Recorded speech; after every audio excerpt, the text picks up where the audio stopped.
বাবার বাবার সঙ্গে শপিং করতে গিয়ে রিয়া একটা ছেলের দিকে চোখ আটকে যায়।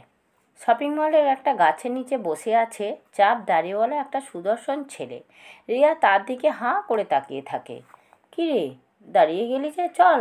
মন খারাপ করে বাবার সাথে শপিং মলে ঢুকে গেল রিয়া।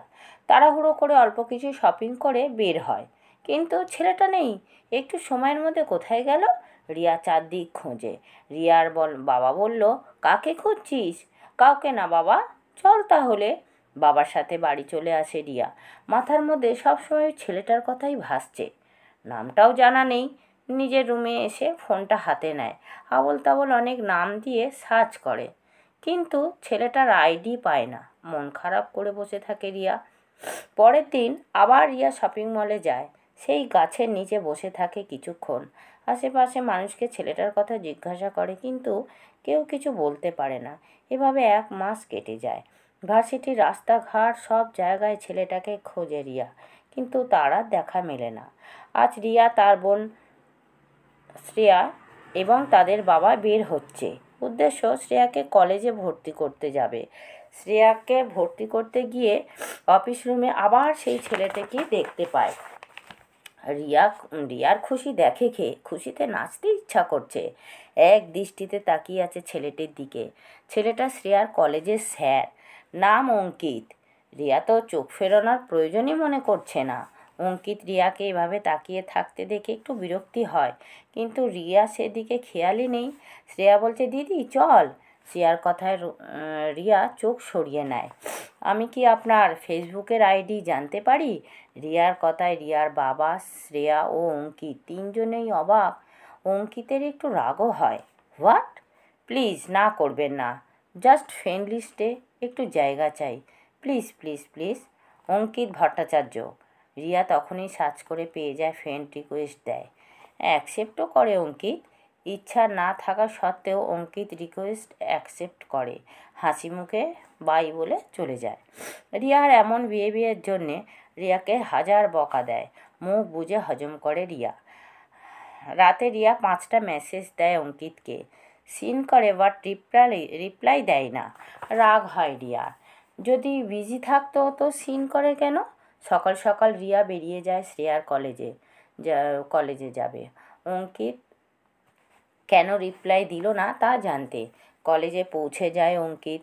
অফিস রুমে বসেছিল। রিয়া ঢুকে পড়ে। আমার মেসেজের রিপ্লাই কেন দেন না? অঙ্কিত ফাইল চেক করছিল। রিয়ার কথায় মাথা তুলে রিয়ার দিকে তাকায়। আমার ইচ্ছা হয়নি তাই দিইনি।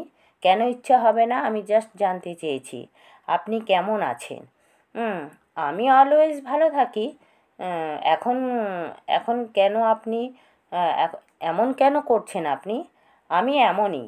রিয়া এবার অঙ্কিতের কাছে কলার চেপে ধরে বলে, আমার মেসেজে রিপ্লাই না দিলে খুব খারাপ হয়ে যাবে। হন হন করে চলে যায় রিয়া। অঙ্কিত মুখটা কালো করে বসে থাকে। আবার রাতে রিয়া অঙ্কিতকে মেসেজ করে। অঙ্কিত সাথে সাথে রিপ্লাই দেয়। এভাবেই দিন কাটতে থাকে। অঙ্কিতের সাথে রিয়ার প্রতিদিন রাতে কথা হয়, আর রিয়া প্রতিদিন অঙ্কিতের কলেজে যায় অঙ্কিতকে দেখতে। আজ রিয়া অনেক বড় একটা সিদ্ধান্ত নিয়েছে, সেটা হলো অঙ্কিতকে প্রপোজ করবে।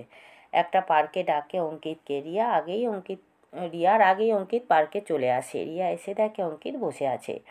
এই লোকটা সবসময় বসে থাকে কেন? রিয়া আজ একটা লাল শাড়ি পরে এসেছে। রিয়া অঙ্কিতের পাশে বসে। একগুচ্ছ ফুল অঙ্কিতের দিকে এগিয়ে দিয়ে বলে, ভালোবাসি আপনাকে। আপনার সাথে সারা জীবন থাকতে চাই। আপনার ছায়া হতে চাই। আমার ভালোবাসায় রঙে আপনাকে রাঙাতে চাই।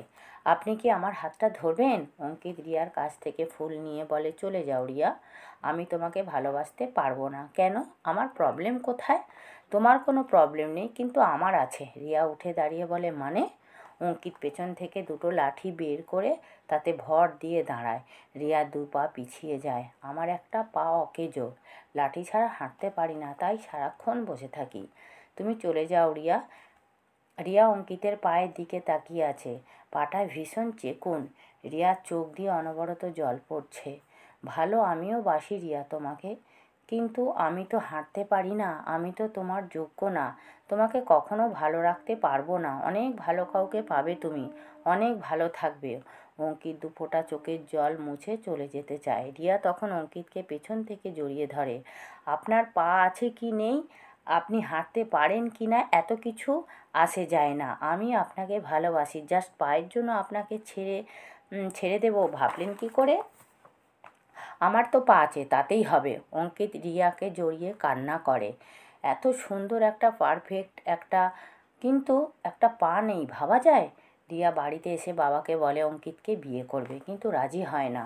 ওরকম একটা ছেলের হাতে কিছুতেই তাদের মেয়েকে বিয়ে দেবে না। রিয়া বোঝাতে বোঝাতে ক্লান্ত, সব শেষে সিদ্ধান্ত নিল পালিয়ে যাবে। অঙ্কিত প্রথমে রাজি হয় না, কিন্তু পরে রিয়ার জোড়াজুড়িতে রাজি হয়ে যায়। রিয়া বড় একটা লাগেজ নিয়ে রাস্তার পাশে দাঁড়িয়ে আছে। রিয়া অঙ্কিত একটা সিএনজি নিয়ে আসে। রিয়া তাতে বসে। অঙ্কিতকে বলে, রিয়া কাজটা মনে হয় ঠিক হলো না। রিয়া বলল, একদম ঠিক হয়েছে, ভালোবাসি আপনাকে, বিয়ে করব অন্য কাউকে? বাবাকে ভালো করে বোঝাতে পারতে চেষ্টা করেছি, কাজ হয়নি। অঙ্কিত রিয়াকে নিয়ে অঙ্কিতের বাড়িতে আসে। অঙ্কিতের মা আছে, বাবা আছে। বাড়িটা ছোট। বাবা মায়ের সম্মতি নিয়ে অঙ্কিত রিয়াকে বিয়ে করে নেয়। শুরু হলো নতুন যুদ্ধ। রিয়াকে রান্না করতে দেয় অঙ্কিতের মা। রিয়া তো রান্না করতে পারে না, অঙ্কিত হেল্প করে। অঙ্কিতের বাড়িতে ওয়াশরুম নেই, পুকুরেই করতে হয়। অঙ্কিত কলেজ থেকে যা বেতন পায় তা দিয়ে টেনে টুনে সংসার চলে। প্রতিদিন সকালে উঠে রান্নাবান্না, বাসন মাজা, ঘর পরিষ্কার করা, সব কাজ করতে হয়। রিয়াকে জীবনে এসব কাজ করতে হয়নি, কিন্তু এখন করতে হচ্ছে। সারাদিন খেটে খুঁটে সন্ধ্যায় একটু রেস্ট নেওয়ার সময় পায় রিয়া। রুমে বসে আছে রিয়া, ফোনটা অঙ্কিতকে দিয়ে দিয়েছে। মাথার কারোর হাতের স্পর্শ, তাকায়, দেখে অঙ্কিত রিয়ার মাথায় ফুলের গাজরা দিচ্ছে। রিয়া একটু মুচকি হাসে। তোমার খুব কষ্ট হচ্ছে তাই না রিয়া? কী করব বলো, আমার তো সামর্থ্য নেই একটা কাজের লোক রাখার, মাও করতে পারে না। যখন তুমি ছিলে না, আমি বাড়িতে এসে এসব কাজ করতাম। আর তুমি এত কাজ কেন করো, আমি বাড়িতে এসে করে দেবো। আমার অসুবিধা হচ্ছে না, সারাদিন খেটে খুঁটে এসে তুমি বাড়ির কাজ করবে? একদমই না। বলছিলাম কি, আমি না বাড়ি থেকে আসার সময় কিছু গয়না নিয়ে এসেছিলাম, তুমি ওগুলো বিক্রি করে একটা ওয়াশরুম যদি বানিয়ে দিতে, বলে মাথাটা নিচু করে রিয়া। অঙ্কিত রিয়ার মুখটা উঁচু করে বলে, তোমার গয়না তোমার কাছেই থাক, আমি বেতন পেয়ে বানিয়ে দেবো। কিন্তু না, কোনো কিন্তু নয়, যাও খাবার নিয়ে আসো, খুব খিদে পেয়েছে। রিয়া খাবার নিয়ে আসে। অঙ্কিত নিজেও খায়, রিয়াকেও খাইয়ে দেয়। এটাই ভালোবাসা। রূপের প্রেম ক্ষণিকের, আর মনের প্রেম সারা জীবনের।